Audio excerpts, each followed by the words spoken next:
So, the first ever 3-hour SmackDown is in the books, and you know my take on all of this. I don't not like 3-hour shows. I just much prefer 2-hour shows. And I actually think the WWE over the last few weeks in 2024 not only definitely had this down with SmackDown, because SmackDown 120 minutes has been brilliant for ages, but Raw had found its feet too. Now, of course, there is a counterpoint to this. There's always pros where there is cons. And having a 3-hour show means more people are going to be showcased, more people are going to get opportunities. There was a rumor going around yesterday that people like Blair Davenport are finally going to have a spotlight shone on them, and I do want to see that. But I'm just telling you straight from my heart, straight from my bald head, if I was in charge, which would be a terrible idea, I would absolutely take it back to 2 hours. However, we can only judge things on the merits as they are presented to us, and if this is the kind of thing that WWE is going to do each and every single week, I think we're going to be totally fine, although the counterpoint to that is WWE cannot do what they did last night every single week, because it would be like the Attitude Era, where you're constantly trying to outdo yourself, and eventually it'd be nothing but shenanigans. This is totally fine though, because again, we did get that SmackDown, and the absolute highlight was the cash-in from Tiffany Stratton. But once again, we can play tennis with this, because WWE did over-egg the pudding on this one, as far as I'm concerned. I will live and die on the hill that I think we could have done it at War Games and had such a good reaction and done something totally different. But listen to the noise that happened after Nia Jax had defeated Naomi, basically because of Tiffany Stratton, who walked in and just smacked everyone with that briefcase. It was huge. And if it doesn't make you feel warm and fuzzy in your tum-tum, I don't really know why you watch professional wrestling. But the way this was all laid out, I thought was terrific. For starters, Nia Jax and Naomi have terrific chemistry. Now, because Naomi did get dicked over, for lack of a better term, you could absolutely open the door to turn her heel, especially because Tiffany Stratton is a weird pseudo babyface, because people love the fact she did cash in. But she gets taken out not to dinner by Tiffany in the briefcase. Nia Jax is like, woohoo! She hits the Annihilator and wins. When Tiffany Stratton lives up to what she talked about last week, when she told Candice LeRae, listen, man, I want to be the champion, because she whacked Nia Jax with the briefcase. She took out Candice LeRae. Bianca Belair just wanted to be a badass, so she hit probably the best KOD I've ever seen in my life on Nia Jax. That meant Nia Jax had been hit with all the maneuvers. Tiffany then throws Bianca Belair over Alan the announce table, cashes in her Money in the Bank briefcase. Alan said on Ups and Downs for SmackDown. Make sure you check that over What Culture, and please subscribe to me as well. She waited on the top rope for around about 92 hours, because of course referees have to go through the rule book before you do cash in. She hits the PME, gets the 1, 2, 3. That rhymes, so it must have been the correct thing to do. But I think given that it is a brand new year, and it is sort of a special version of SmackDown, I mean, I know they moved to USA Network a couple of months ago, but as we talked about, it has gone for 3 hours. It was just a nice bullet point, a nice underlining, a nice headline, whatever word you want to put there. And listen, it's the first thing that I wanted to talk about, even though a lot of other good stuff did happen on this show, and she should hold that championship for a long time. I mean, she has done pretty damn well since she ever has come to the main roster. And the fact that WWE has essentially opened up 4 feuds, you can start with Candice LeRae. I like Candice, but she hasn't been moved into the position where she's going to win a championship, so that works. Bianca Belair can have a point. Nia Jax obviously can have a point. That should be the big one. But you've got Naomi too, who's like, excuse me, I was going to win that match, Miss Tiffy time, and you went and screwed me over. So really good stuff. Some of the best women's division wrestling we've done on SmackDown, I say, or storylines, I should say. And it's definitely something this championship needed, because ever since Bayley won it, I don't want to say it's been a bit wishy-washy, but it just needed something to grab hold of it and shake it. And again, this is when I will go back to saying wahoo wahey for 3 hours, because this match got, what, like 19, 20 minutes? I'm making that up, but it felt that way. And when you can have a long match, and it's a title match, slowly but surely, it's not going to happen in one evening. It does allow those championships to have more power, to have more importance. So I'm not going to get mad at any of it, and I truly thought it was very good. My only negative was this should have been the main event of the show. I understand we were doing Bloodline versus Bloodline, and given the last few years, that is mega dega super woohoo. But if you're changing a championship and you're doing it in this way, I think not only does it reprioritize the Money in the Bank, and you should always keep an eye on it, but once again, I repeat what I just said, it makes whatever championship does main event the show feel a bit more important. But it's, again, who really cares? Does it make a difference? No.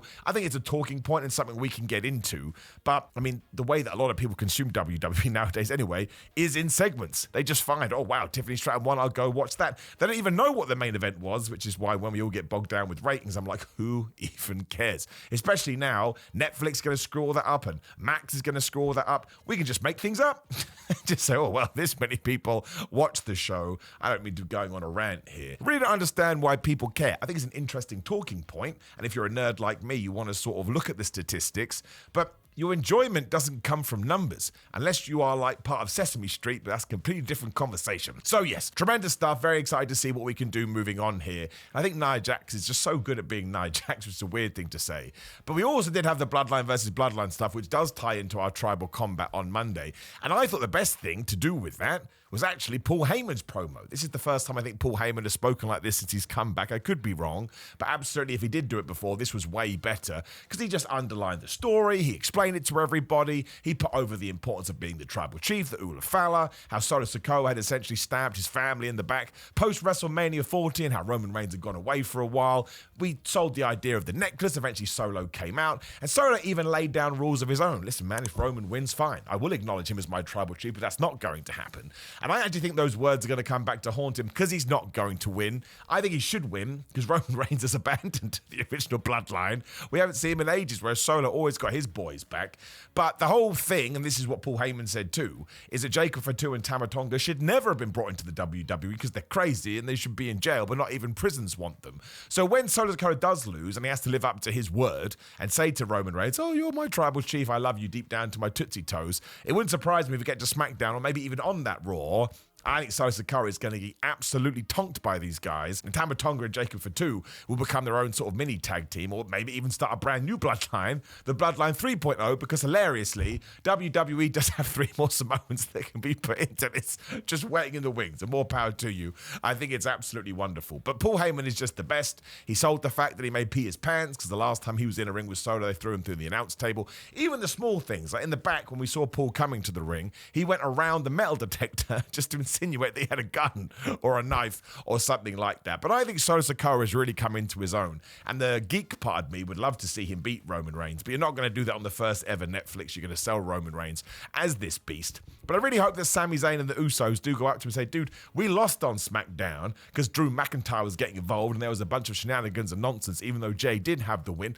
Where were you, you absolute goober? Although, to be fair, Roman has never said he is a different person, but I would still be super mad. And I guess the outlier or the extra part to all of this is at the start of the show, Cody Rhodes came out, I was like, oh, my leg hurts, I'm not allowed to do anything, but Kevin Owens, you're a damned idiot. When Drew McIntyre was here tying into the transfer window, and Drew almost tried to be Cody's friend, but Cody didn't want to have any of it because he knows he's not stupid. When Drew dropped the immortal words, watch your back, and Kevin Owens attacked him, Kevin Owens and Drew McIntyre are essentially going to be a team. I think we'll probably move Drew McIntyre to SmackDown too. We should build, I don't know what Cody's going to do, but Drew McIntyre and Kevin Owens, and I think Sami Zayn too, they should be the centerpieces, and maybe even Jay and Jimmy Uso as well if you want to throw all them on there. Because I understand that Netflix is going to have massive star power because it's Netflix. But SmackDown is still an important show, and SmackDown still has a huge following. If you take all these guys that are so good right now and better than ever in terms of their careers, and you build Friday nights around them, I don't think it's going to be a problem. And in fact, I think it's probably going to help things as we do go down the line. But later on, when Kevin Owens missed Sami Zayn by about 3 seconds, he did bump into the Usos, and he said it to them too, you better watch your back. So Drew McIntyre and Kevin Owens are going to be some sort of a team, which makes all the sense in the world because they are the truth tellers. I'm repeating my jokes now, but that is the point. They tell the truth and then they're going to come together because even though they do tell the truth, they're also assholes. It's a very, very interesting position to be in.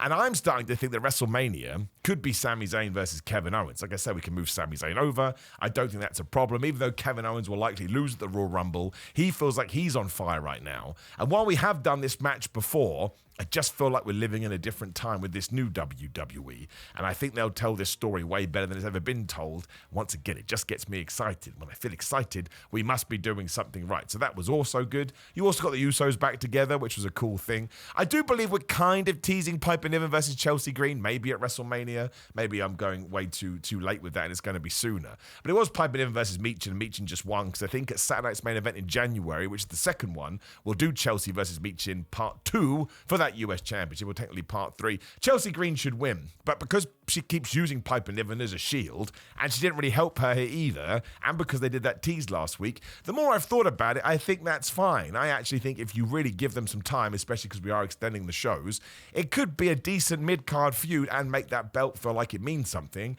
and it could have some emotion attached to it too, and Chelsea is so good at sort of winding people up. She could even play the heel in that, even though I'd imagine most people would gravitate towards her. It's a very interesting situation, which is the same for the SmackDown tag team division as well, which WWE has revved up excellently over the last few weeks. I'm going to miss someone, I'll be mad. But Legado del Fantasma and the Gazas are now included. Pretty Deadly finally getting DV time. Obviously DIY. Obviously the Motor City Machine Guns and the Street Profits. We went back to all this lies that Pretty Deadly had been telling last week, but everybody was getting involved here and everybody had something to say and everybody wants this person and that person. It just felt like a scene that had something. And you could throw Jacob Fatu and Tamatonga into that once we do move away from the Tribal Chief stuff and have them win the championships. But we also had the match between DIY and Motor City Machine Guns because the Street Profits aren't cleared to wrestle.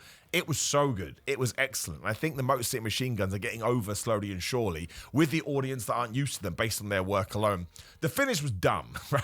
The finish was so stupid because Pretty Deadly came out to help DIY because they have this strange sort of you scratch my back, we'll scratch yours relationship. And Los Garzas are still like, no, we don't like you because you lied about us, which Pretty Deadly did do.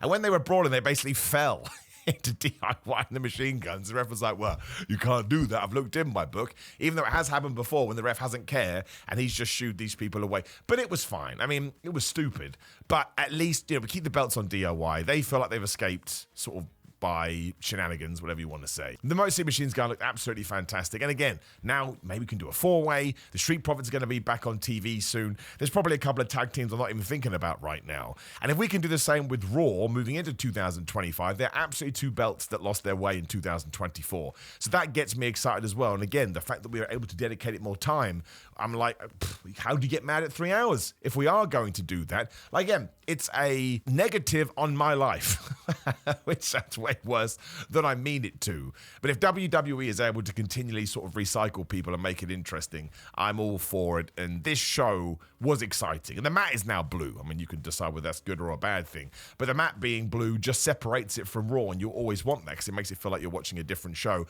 And we have booked LA Knight versus Shinsuke Nakamura for next week for the US title. It was Shinsuke versus Andrade here. Andrade's on fire right now. This is a great match, but I have no idea what the direction is going to be for him.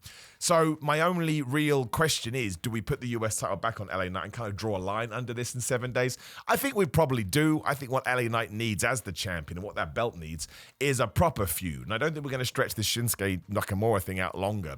The reason the Intercontinental title sort of came to prominence is because of everything that Gunther did, and Braun Breaker did, and Sami Zayn did. We had these moments, whereas we're not having as many moments with the US title. The question is, who does he feud with? Because Andrade would be a great shout, and Carmelo Hayes would be a great shout, but then you are kind of treading ground that we did in 2024. Once Shinsuke Nakamura is done, I doubt he's going to be sort of factored back into the mix. So there needs to be someone that, I mean, LA Knight's a babyface. It could be like a Jey Uso, but that doesn't work. It could be a Jimmy Uso, but again, doesn't work. Kevin Owens would be a good shout, but I don't want him falling back into that because I think there's other directions that he should go in. Unless he's going to win it and then the whole Sami Zayn versus Kevin Owens thing is going to be over the US title. I'm completely speculating and making things up here, but then where does that leave LA Knight? But whatever we do, the United States Championship needs the kind of tender loving care that other belts are now getting, much as the women's belt and the tag belts on this show. So there's every chance WWE could do it because that's what they're hinting at. But overall, super easy to watch show. Love the fact that the main event and the sub-main event, if we can call it that, got some serious time.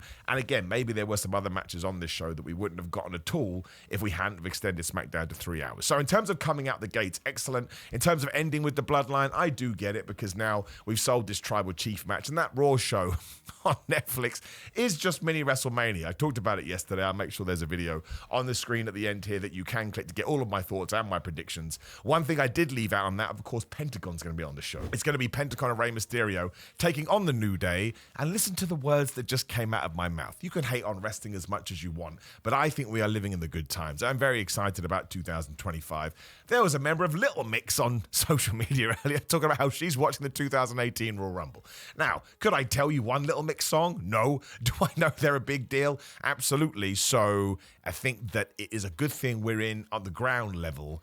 And yeah, it could just be very entertaining for the next 12 months. It will level out. That's just how life works. But in the meantime, we should enjoy the ride. Overall, a good week for wrestling because I thought AEW was great as well. Now, more importantly, I need to know what you thought about last night's episode of SmackDown. Drop me a comment below. Like the video, share the video, subscribe, click the notification bell, especially if you're from mobile. Most important thing ever. There's that video for my Netflix predictions. And if you go into that description box, got social media, got Gorilla Mind, where you can use the code Simon to get 10% off. There's Patreon, there's Pro Wrestling Tees. If you want to support me, you absolutely can do it down there, but most importantly, I appreciate you, my friends. Have a terrific weekend, and I'll see you soon.